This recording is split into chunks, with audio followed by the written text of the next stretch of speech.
Welcome to everybody who's listening to Global Conversations. I'm Sarri Gilman, our host. I am a licensed family therapist, the author of Transform Your Boundaries. And my guest today is Spencer Schneider. He is an attorney.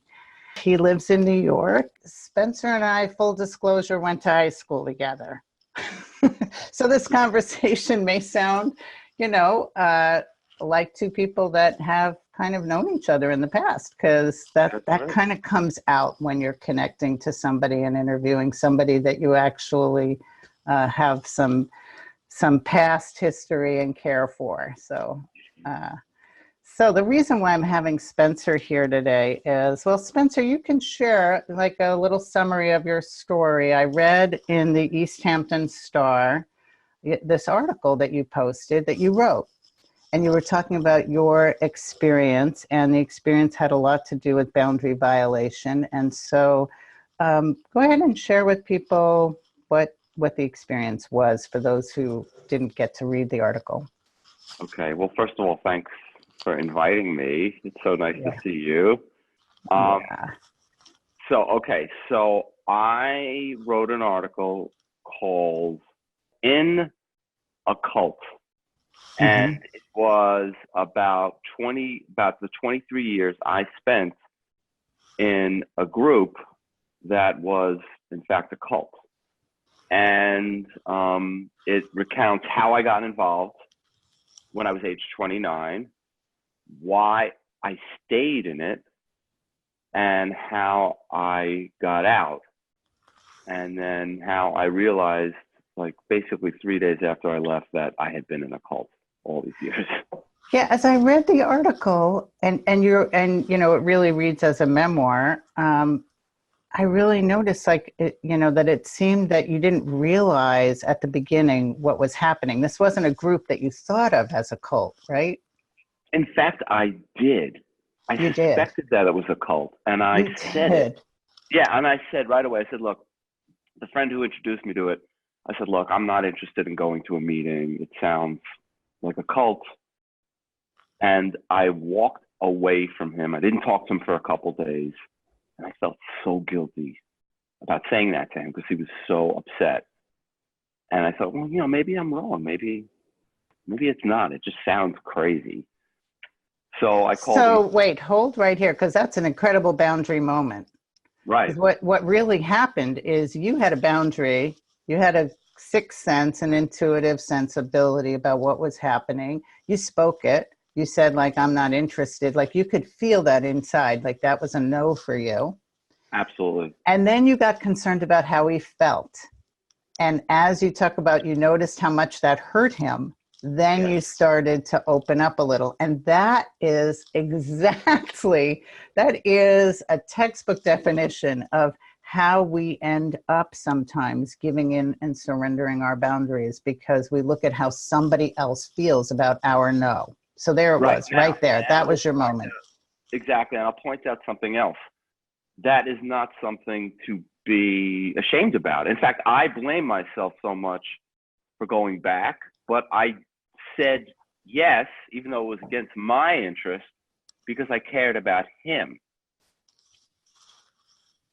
Interesting, right? Right. Well, that's a big part of the story. Exactly. And I put him, even though, I didn't really know him that well, but let me add more to it though, because the pitch that he gave me was, this is really special, and I don't tell anybody about this, and it's a very, private thing for me, and I don't get to invite people too much, and I picked you. Now, first of all, this is a crock of, am I allowed to say shit on your thing? Yeah, that's fine. Crock. It was a total crock. It was a total, BS story.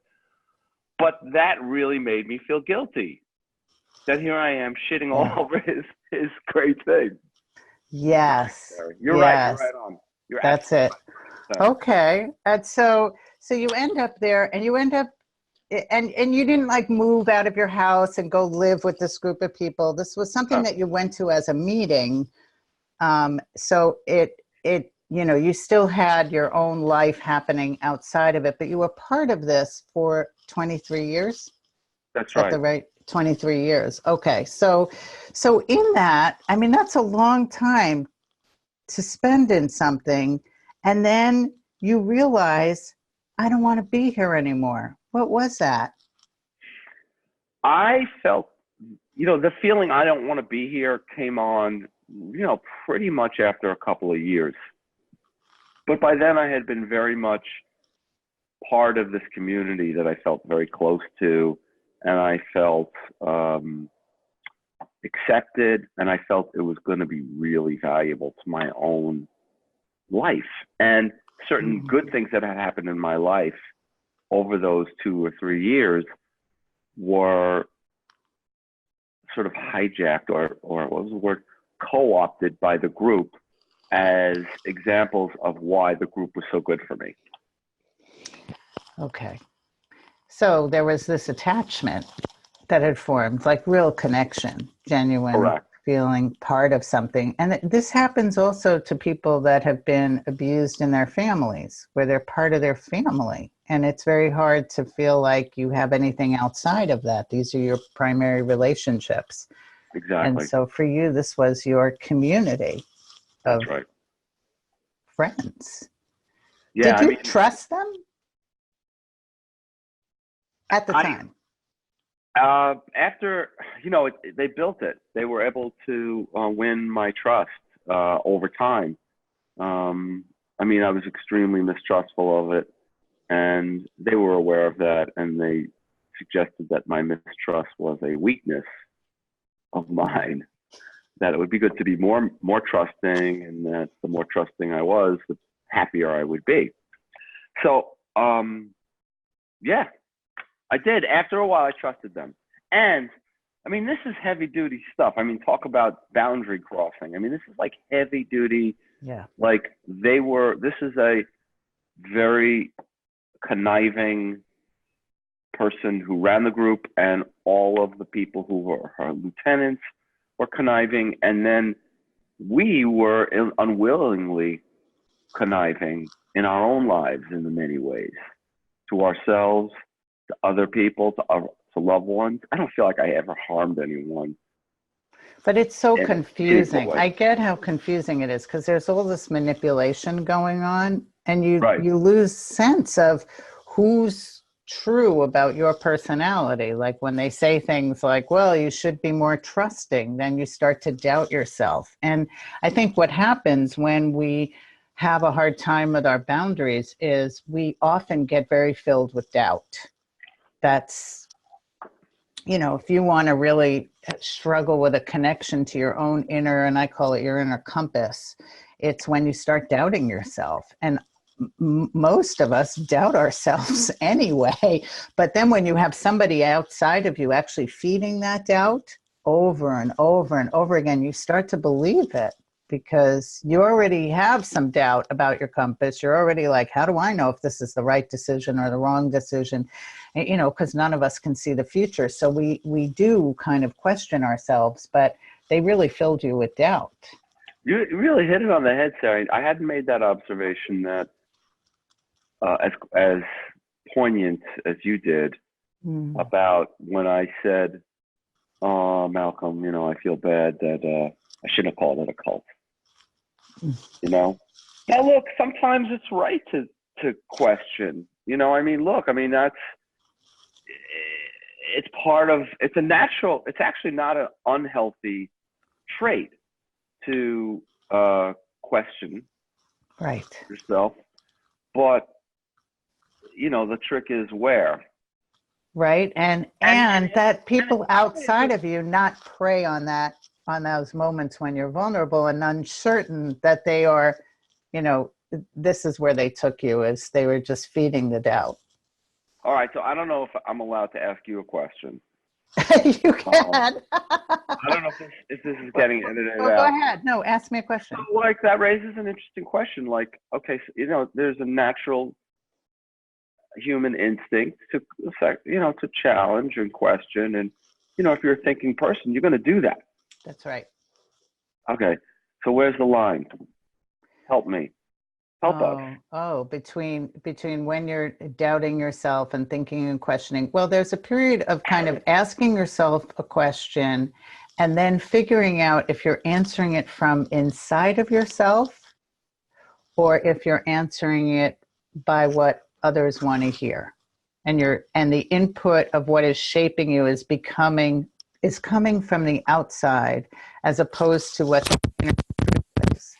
And I think boundary recovery is, for anybody, is largely about learning how to stay with the inner truth and trust it. Because that inner compass, your boundaries are only trying to take care of you. That's what I've kind of figured out in all these years, is that you have a guidance system inside of you that is trying to take care of you. Right. And when you listen to it, that's all it does. That's all our boundaries do, is they take care of us.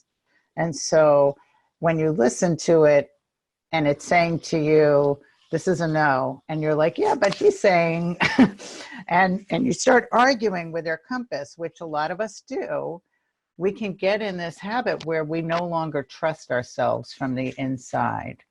And when we break trust with ourselves from the inside, it takes a while to recover our boundaries. It does. Oh man, it does. It really does. And you have to know, first of all, you have to know that that's the issue. And that has been a primary issue of the therapy that I've been in for years. Yeah, let's talk about getting out and what that was like. So you decided, I don't know, you just woke up one day and said, I'm done, or was it a process? What happened? I still had some inner trust, but it was deep in there. And I was made to feel that if I went there, it was a bad place to be.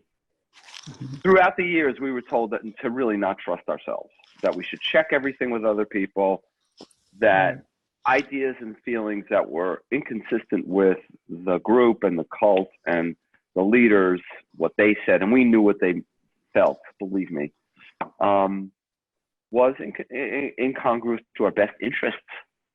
And we didn't even know better. So it was deliberate. This is deliberate. This is deliberate. Right. This is boundary hijacking. Okay. So yeah, exactly. And this but what happened? But you just said something about deep inside, you still knew. Yeah, I still knew. Let me, without getting too much into the details.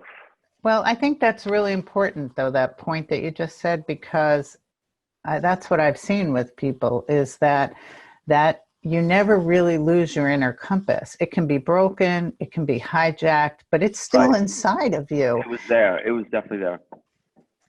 Mm-hmm. Definitely there. It was totally there. And so you decided, did it take you time to decide to go, or was it like a very sudden, I'm backing out of this? I was unhappy for a long time because of the circumstances, naturally. Right. But I was totally tied in there by certain business and social relationships that I had. And one of the ways they kept you in was that if you left, you were immediately ostracized, right? And those relationships had to end. And also you were made to believe that if you left, it would be tantamount to killing yourself, that your life would end, literally. And you'd lose all your connections, your power, for the work. And, this is heavy duty. And then I also started to see a therapist at about that time. And we never talked about, I never said, oh, I'm in a cult and I have no more boundaries. Right. It sounds like it was very secretive, and like you were keeping the secret for a long time. Yes. And I think it was probably 2.5 months after I started going in therapy that I left. And it wasn't like, oh, I'm in a cult, I got to get out. It wasn't anything like that. It was more like, I'm miserable. I didn't think that was necessarily causing my misery, but it certainly wasn't helping. Everything was so tied into that. There was so much for you to heal and recover in the process. There's no way, Spencer, anybody could go through what you went through for 23 years. It's very similar to what any victim of abuse goes through, and not have a long process of healing that takes time, and to also recover emotionally and to recover your boundaries. There's a lot of pieces to recover of you, I'm sure, that you had to go through. And it sounds like you've really stayed in the process. Of recovery? Yeah. Yeah. Oh, yeah. It was essential. It wasn't easy.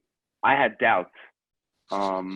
Big doubts. How did you even come to trust a therapist after this? I mean, I can't even imagine how hard that would be to trust anyone after this. I really felt it took a long time to really, really trust him, but I knew he was great. And no, when I say really, really trust, his levels, I mean, I trusted him enough to go back. Wasn't like, nobody was forcing me to go, but I got to talk, and I always felt better when I left. Wow. I felt a little better, and I always felt good being there. Now, after a couple of years, there were times where I go there and it would be like reliving things. It would be very, very hard. And, he's very interested in transference. You know what that is, right? Reliving certain experiences. I guess for people who've had traumatic experiences, it's important to know that you're not in that trauma anymore. Right. And then I will tell you the one thing, boundaries. Can I just give you a little bit more? I'm talking a lot, I know. Yeah, no, go ahead. The big thing about, my trusting myself came to this idea of, and he calls it principal witness. And the notion, because I'm a lawyer, so we like to joke about. Good. Okay, good. I'm glad he put it in your language. And go ahead and just describe what that did for you. Yeah, is that, in a lawsuit, there's always, a principal witness or principal witnesses. And a principal witness is someone who can testify, tell the truth, and is usually the most eagerly awaited witness as to what happened. Oh my God, I love this for boundary work. I love this. Okay. So you could. You're right. So, there's no copyright on this one. So basically the concept is, like whoever saw the accident, who was there. And, it's amazing to hear people talk about things that they have no clue about. And people will love to talk about shit. They weren't there, but somebody else was and is telling you what happened, even on video. It can be on video. It could be right in front of you. That's the principal point. But they're like, oh, no, that didn't happen, whatever. Right. So, we have a lot of denial. So a lot of denial. So this is amazing. So he had you work with the concept of being a principal witness for your experience. And so that part of you, this is really helpful to listeners. That part of you was able to tell the truth. That's and right. Help you see the truth and just be your truth. And so that was coming from your compass inside, because that part of you knew what was true and it was just being your witness. That's an amazing, amazing aspect of recovery, Spencer. That is so helpful for people to hear, because you're right. There's a lot of ways we go into denial and try to cover things up. So as I read the article, which was a memoir piece that you wrote, is this part of a larger book that you're writing? It is. I've written a lot more than this, and it's hard to write. But because to write it well, you really got to go back in time. And you're being a witness in the writing. You're being a witness in the writing. And so is the writing helping you heal? Is that part of the process of recovery for you? Yeah, it's real hard because, you go through these conflicts. Like it wasn't like I hated it when I was there. I stayed there. Part of me hated it and part of me loved it. So like this conflict, very hard to deal with that. It's very hard to appreciate that. And so it's hard to go in there, and I'll go in for a little bit. I'll go away. I'll come back. And, if somebody reads this and says, oh, we want this to be a book, I'll finish it. But right now it's sort of like, whatever. I hope. If anybody knows, I'm here to advertise. If anybody knows anybody in the business, they should call me. Yeah. Two So unfit. you're definitely willing to expand it, but you're also really honest that writing it is a really difficult process and it's hard. It's very hard to do this. Did your therapist get you to start writing? Was it part of therapy, or did you just start writing on your own? Like, what inspired you to start writing? No, he didn't. He didn't. He's very careful about telling me, or just very few suggestions. Okay. So he's really, and he likes me to come to things on my own. Really, really slow process. Yeah. But because it was so traumatic for me, he doesn't want to tell me to do anything. Yeah, but doesn't that make sense as part of your healing? So how did you come to writing? I started a blog like 3 years after I left because I wanted to expose the group. Uh-huh. And so I started writing, like I'd have a blog, like I would write like entries like almost every day, and they were good and people loved them, and I got a lot of feedback, and that really felt good. So yeah, it was my own idea, and it was very therapeutic. Extremely. I recommend it if you can do it. And you were connecting to people through that. And so you were also recovering from being secretive by doing that. You were kind of letting go of you have to carry this secret. Right. And there were some other bloggers out there about this group, and I actually used my own name. So that was also a big thing. Yeah, I was thinking of that as I was reading it. This was so courageous, Spencer. Do you have any fear of them? None. None. Wow. Mm-hmm. They're more afraid of me than I should be of them, because they have everything to lose and they've done wrong, and I've done nothing but be a victim. Oh, now there was a lot of worry. Oh, well, I'm a lawyer, or should I put it out there that I was in a cult? People might think I'm what's the word? Feeble-minded or impressionable or something like that. And if somebody does, all right, talk shit on you. You know, my clients who know about it, they're all very supportive. My family is generally supportive. I say generally because I don't think they want to delve into it too much, because I think people who are close to me, I could feel their own, like, they're blaming themselves. So like, oh, why didn't we see Spencer was doing this?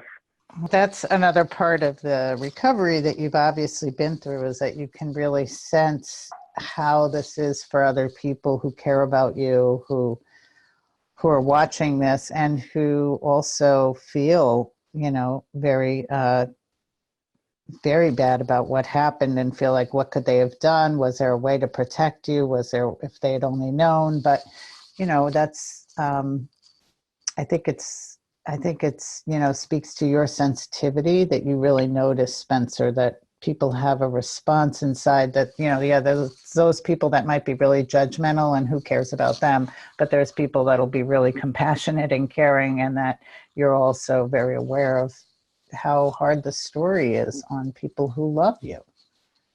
And I felt it from you when you reached out to me, and like the outpouring on Facebook, on social media, is incredible. I can't believe what people are saying, and people are stopping me on the street who I know here and there are like, wow, you were through an ordeal. And it's like, I almost can't bear it, because it's really, It's a little much, yeah. It's a lot.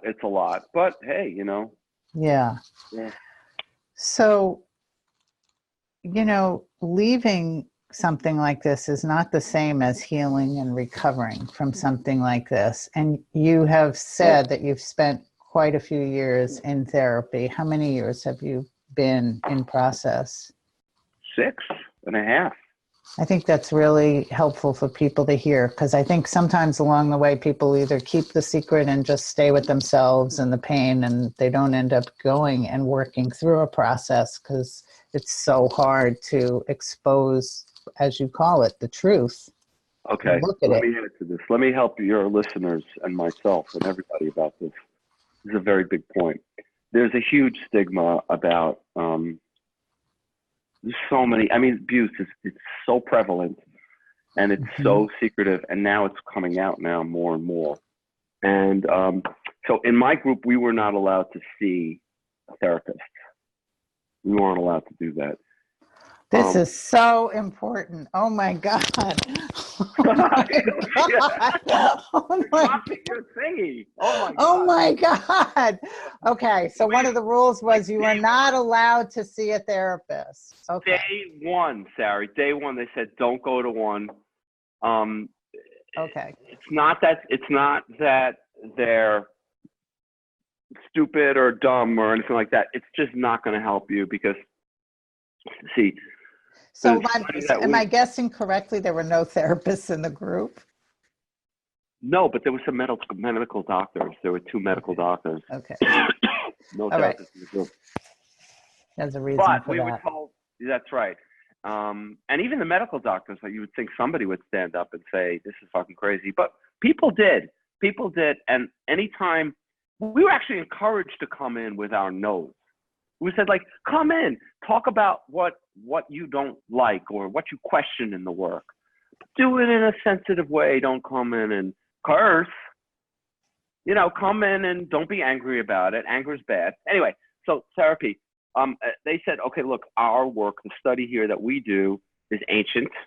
It precedes modern psychology and all of that. And, ours is, older. It's been around longer. Right, now, they didn't really say that therapy is no good, but they were. It was sort of a backhanded, like we've been around longer. Right. Keeping the power over here. And really, exactly. And it does speak volumes that there were no therapists in the group and that you knew from day one that going to therapy would be really discouraged or not okay. And I just want to say for people that are listening that are survivors of abuse, or who have tried to leave something where they felt it was very hard to leave, oftentimes they too have been discouraged from going for therapy and told. Right.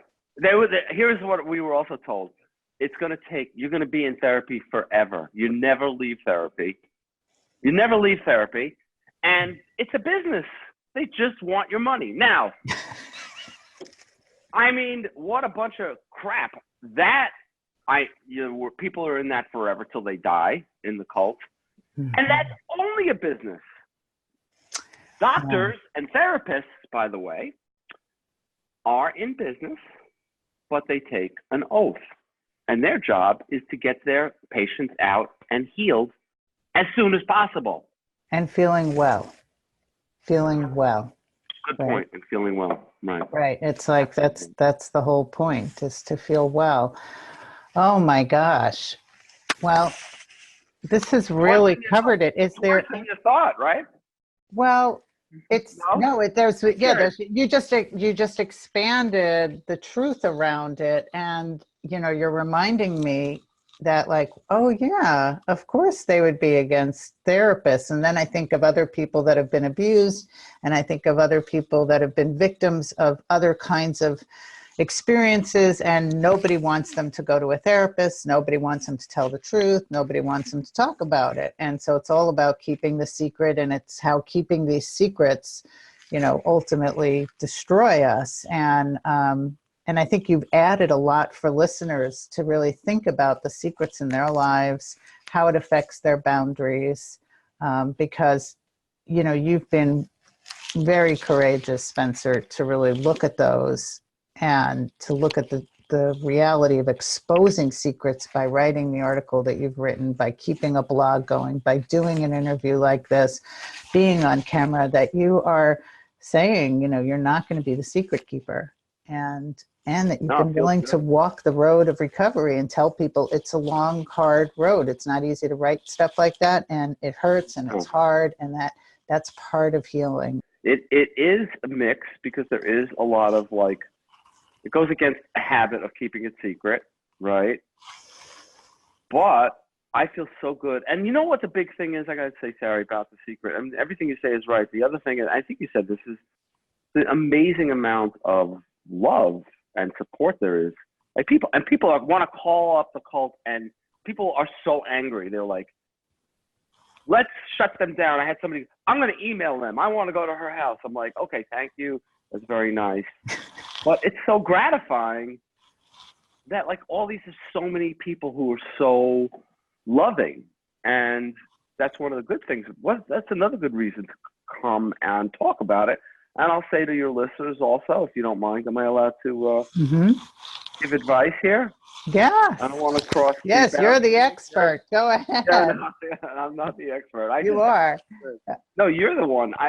You're great. You're really great. Share, please. We want to hear. So, you don't have to go out day one and write an article or anything like that. That's like, that was after years and years of being able to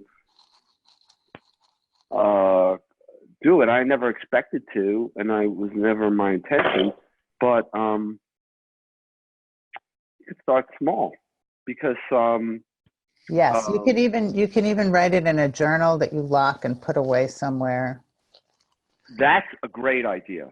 You find one safe person. You talked about our mutual friend. You talked about having a safe friend that you could also tell, and that you pick people and you slowly go into that, breaking the secret at your own time and pace. There's no doing it all at once. There's no just sitting down. That's right. And let me another thing. Like if you're going to start becoming, if you want to like get into shape and stuff, you'll go to a nutritionist or another expert. Good reason to go talk to a therapist.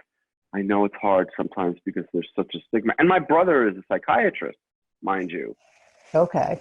It's not like it's in my family. I'm Jewish. We have a long line of psychiatrists in our heritage. Yes. So, it's not like, but that's a really good place to go, is to a professional and talk about it. And you don't have to like tell them everything day one. You could start slow and you could talk to 5 different ones until you find one who's good. But that's a really good place to go.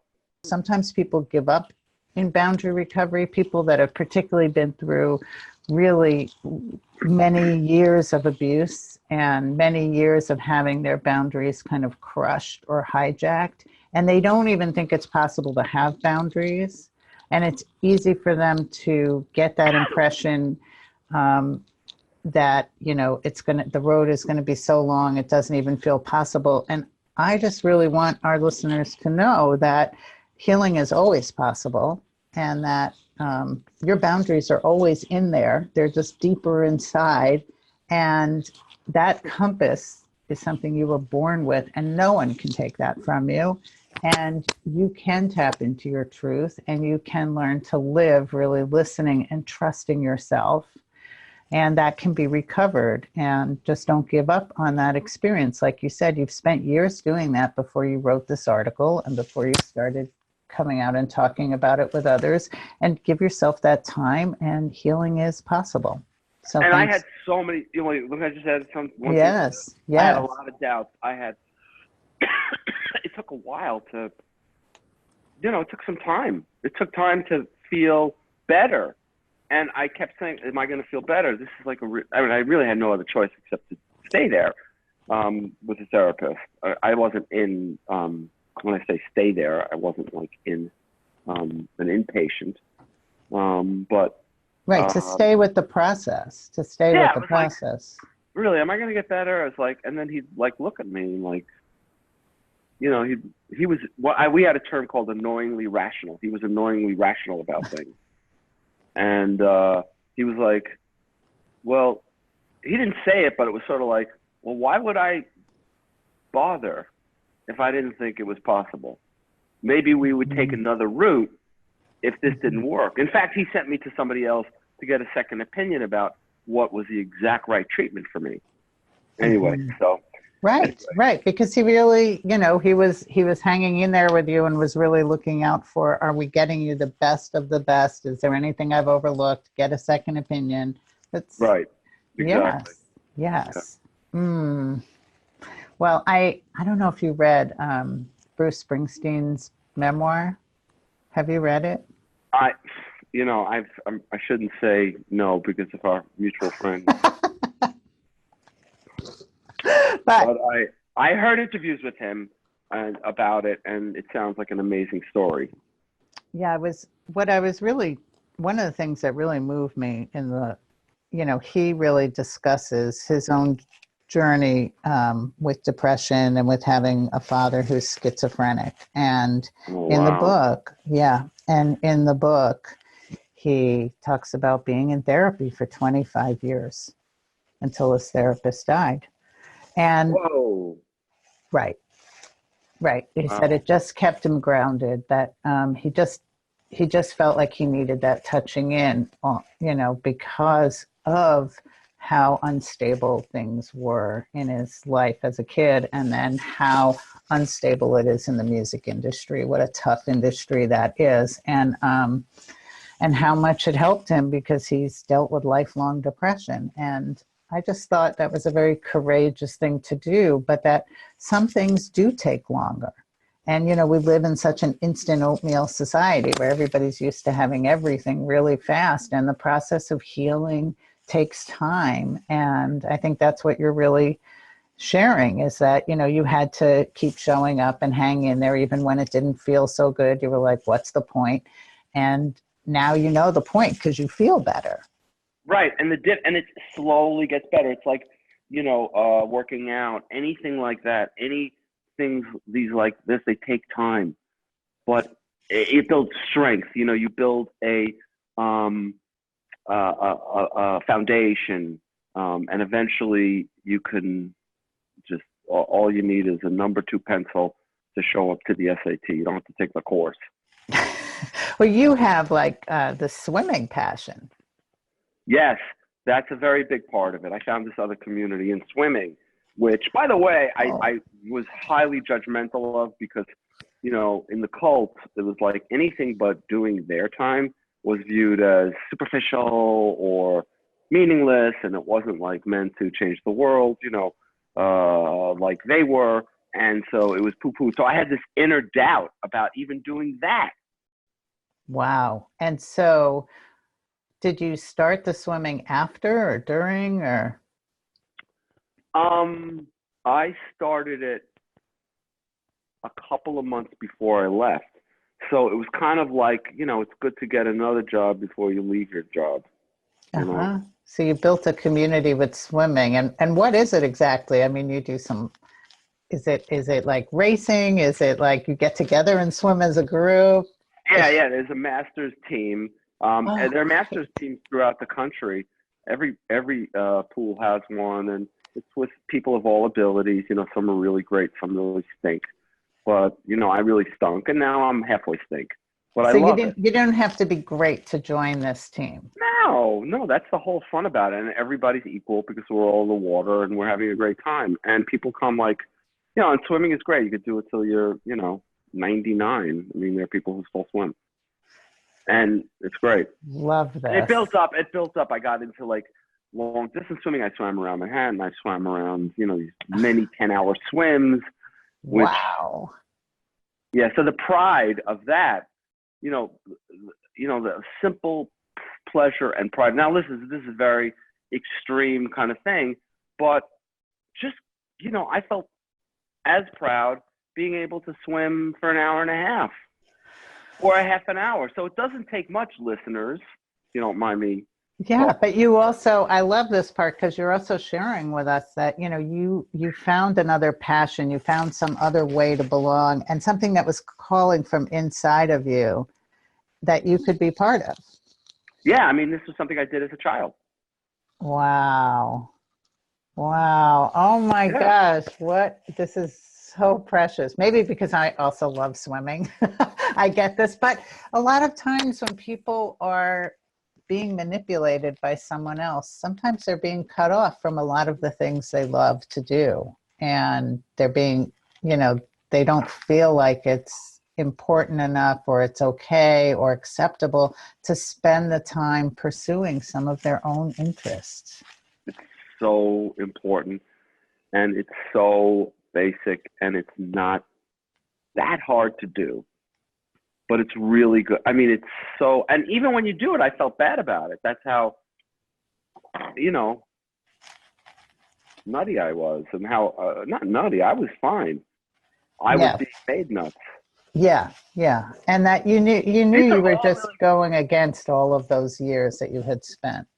yeah, and I got to say something. I don't mean to like cross any of your boundaries, but I'll say it right now. I mean, everything you're saying and all of the way you're saying it and the way you're analyzing it is so in tune with my experience.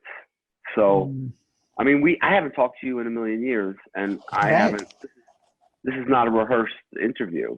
No. I think we talked for 3 minutes before, and we told each other how cute the other person is and all that stuff. But I mean, I totally get. Does your husband have to listen to this? Oh gosh, now he knows. It's great. No, but seriously, the key thing is everything you've said. Like we're talking the same language, Mm-hmm. so it's like this is the right track. What you're saying. Yeah, And this it's is all simple. about boundary recovery. This is all about. Simple.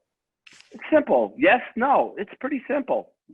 It's all about boundary recovery and listening to that compass inside and trusting yourself and knowing where the truth is. And it's a big, it's a big experience. And I spend my time teaching and working on this subject. As I said to you, when I reached out, I was like, Spencer, this is all about boundary recovery. And you were like, yes, this has been all about boundaries. And I just, it's been an important discussion to share with people. And my hope is that, it gives other people hope. So I believe it will. So thank you, Spencer, for taking the time with me and doing this. And I hope people read the article too. And I also wish you so well on this journey of connecting to people and to being in your joy and doing the things that you love that make you happy. Thank you. Thank you, Sarri. Same to you.